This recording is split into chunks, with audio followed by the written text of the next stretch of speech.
માતુશ્રીએ કીધું કે ઘણા બધા દીકરીઓ કંઈક ને કંઈક પીડાના અર્થે મારી પાસે આવીને પૂછતા હોય છે કે માતુશ્રી મને આમ થાય છે તો શું કરું, મને ઓલી પીડા થાય છે તો શું કરવું. તો તમે એક પોષણ અભિયાનનું આપણે શરૂઆત કરવી જોઈએ. અને એમનો જ આ સંકલ્પ છે કે દરેક મહિલા મંડળ જેટલા માતુશ્રીના આશ્રિત સત્સંગી મહિલા મંડળ છે કે સત્સંગી બહેનો છે, તો આજથી આપણે એ પ્રણ લીધું કે જ્યારે પણ એકાદશી, નવમી, પૂનમ કે કોઈ પણ સભા હોય તો એ સભાના અંતે આપણે પોષણ પ્રસાદ વિતરણ કરીશું. દેશના પ્રધાનમંત્રી શ્રીનો જે વિચાર હોય એ તમે ખૂબ સરસ રીતે આજે જે આહાર તૈયાર કર્યો પ્રસાદી સ્વરૂપે, અને એની અંદર જે તત્વો છે, જે ગુણ તત્વો છે એના દ્વારા તૈયાર કરેલી આ સુખડી અને એ પ્રસાદી રૂપે વેચીને કુપોષણ સામે લડવા માટેની જે તૈયારી બતાવી છે તે બદલ હું ખૂબ ખૂબ અભિનંદન આપું છું. પોષણ પ્રસાદ સુપોષિત બની ગુજરાત, પોષણ યુક્ત શ્રેષ્ઠ સુપોષિત બની ગુજરાત.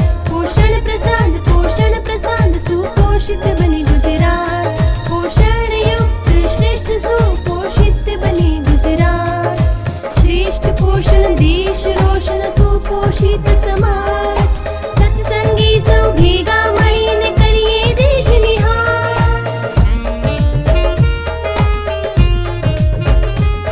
પોષણ પ્રસાદ સુપોષિત બની ગુજરાત, પોષણ યુક્ત શ્રેષ્ઠ સુપોષિત બની ગુજરાત. પોષણ યુક્ત દેશની વાત અનોખી છે, પોષણ યુક્ત સમાજના ગુણો શ્રેષ્ઠ છે.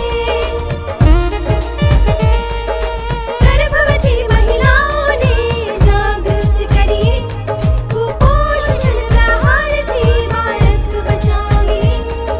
શ્રેષ્ઠ આહાર શ્રેષ્ઠ સ્વાસ્થ્ય સુપોષિત હરમાર, ધર્મ કુલ આશ્રિત સત્સંગી કરીએ દેશ નિહાર. બાળકો માટે, માતાઓ માટે આપણે શું કરી શકીએ? અહીં સુપોષણ પ્રસાદ, પોષણ પ્રસાદનું વિમોચન કર્યું. સુંદર મજાનો પોષણ પ્રસાદ આપણે બનાવ્યો છે.